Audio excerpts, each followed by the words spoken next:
മഹാലക്ഷ്മി പുത്തൻ പ്രൊമോ വിശേഷങ്ങളിലേക്ക് എല്ലാവർക്കും സ്വാഗതം. ഇന്നത്തെ പ്രൊമോയില് നമ്മുടെ കണ്ണന് അച്ഛന്റെ മരണത്തിന് പിന്നാലെ പല സംശയങ്ങളും ഉണ്ടാവുകയാണ്. അപ്പോൾ നമ്മുടെ കണ്ണൻ അമ്മാവന്റെ അടുത്ത് ചോദിക്കുന്നുണ്ട്, അന്ന് അച്ഛന് ആക്സിഡന്റ് ഉണ്ടായ ദിവസമല്ലേ നിങ്ങൾ തമ്മിൽ വാക്കുപോരൊക്കെ ഉണ്ടായത് എന്നൊക്കെ നമ്മുടെ കണ്ണൻ അമ്മാവനോട് ചോദിക്കുകയാണ്. ഇങ്ങനെ പല അന്വേഷണങ്ങളും നമ്മുടെ കണ്ണൻ നടത്തുന്നുണ്ട്. ഇനി എങ്ങാനും കുറെ അന്വേഷിച്ചു കഴിഞ്ഞാൽ നമ്മുടെ കണ്ണന് മനസ്സിലാവും അന്ന് അച്ഛന് പ്രതാപന്റെ ലോറിയാണ് ഇടിച്ചതെന്ന്. ഇപ്പുറത്താണെങ്കിൽ നമ്മുടെ മഹാലക്ഷ്മിയോട് എല്ലാവരും പറയുകയാണ് കണ്ണിന്റെ ട്രീറ്റ്മെന്റ് നിർത്തണം, വെറുതെ എന്തിനാ അവനെ ബുദ്ധിമുട്ടിക്കുന്നേ എന്നൊക്കെ. അപ്പോൾ നമ്മുടെ മഹാലക്ഷ്മി അച്ഛന്റെ മുഖത്ത് നോക്കി പറയുന്നുണ്ട്, അച്ഛന്റെ ലോറിക്ക് കുറെ പേരെ കൊന്നൊക്കെയുള്ള പാരമ്പര്യം ഉണ്ടല്ലോ എന്നൊക്കെ പറയുന്നുണ്ട്. ഇത് കേട്ട ഉടനെ നമ്മുടെ ദുർഗ പ്രതാപനെ വല്ലാണ്ട് ഇങ്ങനെ നോക്കുന്നൊക്കെയുണ്ട്. ഏറ്റവും ഒടുവിൽ നമുക്ക് കാണുവാൻ സാധിക്കുന്ന കാഴ്ച നമ്മുടെ മഞ്ജു ഭയങ്കര സങ്കടപ്പെട്ട് നമ്മുടെ അമ്മയുടെ അടുത്ത് പറയുകയാണ്. മേഘേട്ടൻ ഇപ്പോൾ പറയുന്നത് കല്യാണം നീട്ടിവെക്കണമെന്നൊക്കെയാ, എന്തോ സംഭവിച്ചിട്ടുണ്ട് അമ്മേ എന്നൊക്കെ പറയുകയാണ്. അപ്പോൾ ഇത് കേൾക്കുമ്പോൾ നമ്മുടെ മഹാലക്ഷ്മിക്ക് ഭയങ്കരമായിട്ട് സന്തോഷമാവുന്നുണ്ട്.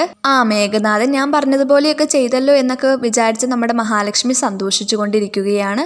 ഇനി എന്തായിരിക്കും സംഭവിക്കാൻ പോകുന്നതെന്ന് നമുക്ക് കാത്തിരുന്ന് തന്നെ കാണാം.